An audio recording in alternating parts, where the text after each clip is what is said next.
آج پوری دنیا میں مزدوروں کا عالمی دن منایا جا رہا ہے۔ ملک بھر کے چھوٹے بڑے شہروں کی طرح پشاور میں بھی یوم مزدور کی مرکزی ریلی کا انعقاد پشاور باچا خان چوک سے کیا گیا، جس میں مزدور یونین سمیت مختلف مکاتبی فکر سے تعلق رکھنے والے اہم شخصیات نے شرکت کی۔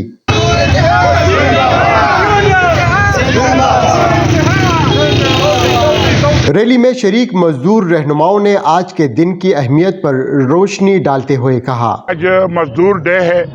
اور مزدور ڈے پوری دنیا کے اندر منایا جا رہا ہے بڑی خوشی سے کہ جس شکاگو کے مزدوروں نے جو 24 گھنٹے ڈیوٹی اس کے اوپر تھی تو وہ جو ہے نا وہ ختم ہو گیا، لیکن 24 گھنٹوں سے 8 گھنٹے پہ آ گئے۔ لیکن آج کے مزدور آپ دیکھ رہے کہ پوری جگہ جگہ پہ مزدور محنت کر رہے ہیں، لیکن مزدور آج انتہائی اور سفید پوش طبقہ مہنگائی سے پریشان ہے، اور واقعی یہ جو حکومت ہے یہ واقعی مزدوروں کی حکومت ہے، یہ عوامی حکومت ہے۔ مزدور ڈے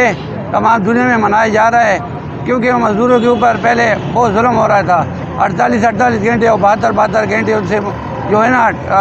ڈیوٹی لی جا رہی تھی، تو ملازمین تنگ آ گئے، انہوں نے جو ہے نا وہ ہڑتال کر دی کہ ہم یہ نہیں کرتے، تو اس وجہ سے شکاگو کے ملازمینوں پر گولی چلائی گئی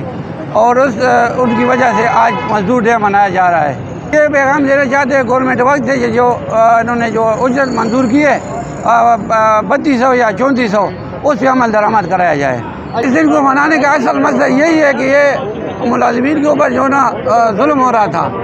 تو اس وجہ سے انہوں نے جو ہے نا مزدور ڈے آج مناتے ہیں، ساری دنیا میں منایا جا رہا ہے۔ آج بھی صنعتی شعبوں میں کام کرنے والے لاکھوں مزدوروں کو صحت سہولیات سمیت سوشل سیکیورٹی کی سہولیات موجود نہیں۔ حکومت کی جانب سے مقرر کردہ کم سے کم اجرت پر بھی عمل درآمد نہیں ہو رہا۔